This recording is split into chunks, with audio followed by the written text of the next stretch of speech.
NTV time, जनता की बात जनता के साथ।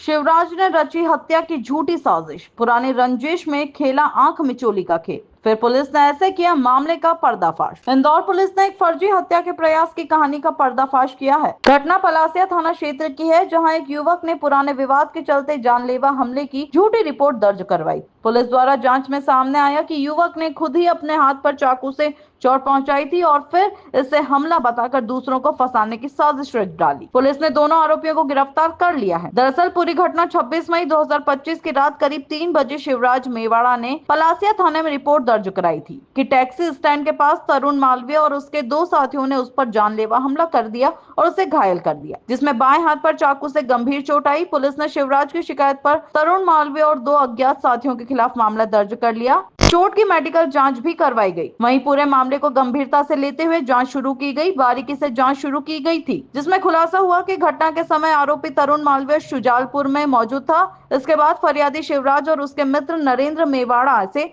अलग अलग पूछताछ की गई, जिनके बयान आपस में मेल नहीं खा रहे थे। जांच में जब शिवराज का मोबाइल फोन चेक किया गया तो उसमें पूरी घटना फर्जी पाई गई। फर्जी रिपोर्ट करने पर निर्दोष को फंसाने की साजिश को गंभीरता से लेते हुए अब पुलिस शिवराज मेवाड़ा और नरेंद्र मेवाड़ा के खिलाफ झूठी एफआईआर दर्ज करने, साजिश रचने और पुलिस को गुमराह करने के आरोप में कार्रवाई कर रही है। एनटीवी टाइम के लिए हार्दिक प्रजापति की खास रिपोर्ट। एक और घटना संज्ञान में आई हुई थी 26 तारीख की दरमियानी रात लगभग 3:30 बजे। एक फरियादी शिवराज मेवाड़ा थाना पहुंचा हुआ था। उसके द्वारा बताया गया कि वो अपनी बुआ की लड़की के घर पे पढ़ाई कर रहा था रात में और वहां से लौट रहा था। रास्ते में एक तरुण नाम का व्यक्ति जो पूर्व से इसका परिचित है वो मिला। उसके 2 साथीदार मिले, उनके द्वारा उसके साथ में बदतमीजी की गई, गाली गलौज किया गया और किसी धारदार हथियार से उस पर चोट पहुँचाई गई है। चूँकि चोट गहरी थी, उस पर से प्राथमिकी हत्या के प्रयास की दर्ज की गई और प्रकरण को विवेचना में लिया गया। लेकिन जैसे ही थोड़ा सा उससे पूछताछ की गई, उसके साथीदारान एक मिस्टर नरेंद्र जो उसके साथ में था, उससे पूछताछ की गई। दोनों की बातों में कुछ कंट्रोवर्सी थी। कंट्रोवर्सी के बाद फिर पुनः सख्ती से पूछताछ की गई तो पता लगा कि जो तरुण मालवी नाम का व्यक्ति है ये भी शाजापुर का रहने वाला है और वहाँ पे 27 अप्रैल को दोनों के बीच में विवाद हुआ था।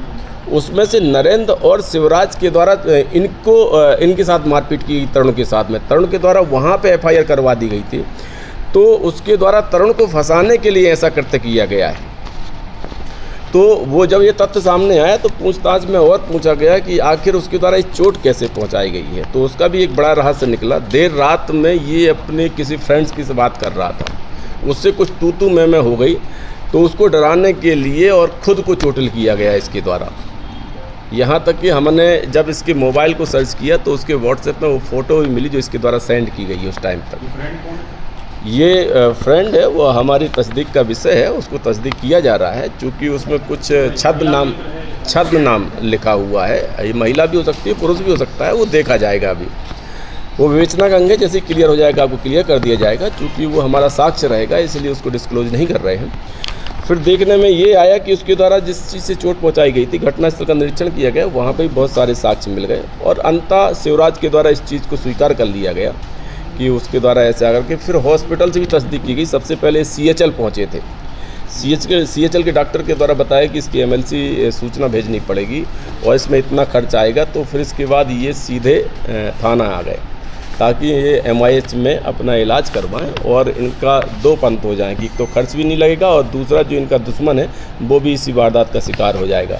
तो ऐसी एक घटना आई थी जिसका बड़े तहकीकात करके बड़े ही बारीकी से इस तथ्य का खुलासा किया गया है और जो निरपराधी लोग थे उनको इस बड़े भारी अपराध से बचाया गया है। तो ये ACP संयुक्तागंज इनकी टीम के द्वारा बड़ा अच्छा काम किया गया है ताकि निरपराधी लोग नहीं फंसे, क्योंकि बहुत ही गंभीर मामले पर प्राथमिकी दर्ज की गई थी। वो चाहे दोनों आरोपी गिरफ्तार कर लिए गए हैं, पुलिस अभिरक्षा में है। सारे साक्ष्य जितने भी डिजिटल साक्ष्य हैं, जितने भी अन्य साक्ष्य वो सभी संकलित किए जा रहे हैं। प्लानिंग जो थी सर, कोई शो देके इन्होंने प्लानिंग करी थी इस तरह की या किस तरीके से पूरी प्लानिंग करी थी जिसको बता? इसमें बेसिकली शुरुआती दौर में इसकी मंशा ऐसी प्रतीत नहीं हुई है, लेकिन धीरे धीरे जब इसकी चोट गहरी थी, जब डॉक्टर ने कहा कि इसमें 25-27 हज़ार रुपये खर्च आएगा, गहरी चोट है, इसमें टाँके लगेंगे और इसकी पुलिस को सूचना दी जाएगी, तब इसको लगा कि गहरी चोट भी है, पैसा भी खर्च हो रहा है और फ्रेंड से भी विवाद हो गया और एक दुश्मन टारगेट पे था ही। और चूँकि पढ़े लिखे लोग हैं और कहीं ना कहीं इन सारी चीज़ों से वाकिफ़ हैं कि कैसे घटनाएं को अंजाम दिया जा रहा है और कैसे साजिशें रची जा रही हैं। चूँकि प्रेस्टीज कॉलेज से दोनों MBA कर रहे हैं, तो इनके द्वारा फिर वहीं पे रचना रची गई और रचना रच करके और गुमराह करते हुए पुलिस पे FIR दर्ज करवाई गई। तरुण मालवी क्या करते हैं? तरुण मालविया भी यहीं पे पढ़ता है, लेकिन उस दिनांक को जो 26 तारीख की दरमियानी रात जब घटना बता रहा तब वो शाहजहाँपुर में ही है। तो इससे और क्लियर हो गया तत्काल में जब लोकेशंस उठाई गई और बातचीत किया गया तो पता लगा कि जिस पर आरोप कारित करने की बात की जा रही है वो तो घटनास्थल पर ही मौजूद नहीं है। तो ऐसी सारी चीज़ें हैं और बड़ी जल्दी स्पष्ट कर दिया गया, अन्यथा इनके द्वारा कुछ ना कुछ साक्ष्य भी गढ़े जा सकते थे और कहीं ना कहीं सिद्ध करने की कोशिश भी की जा सकती थी।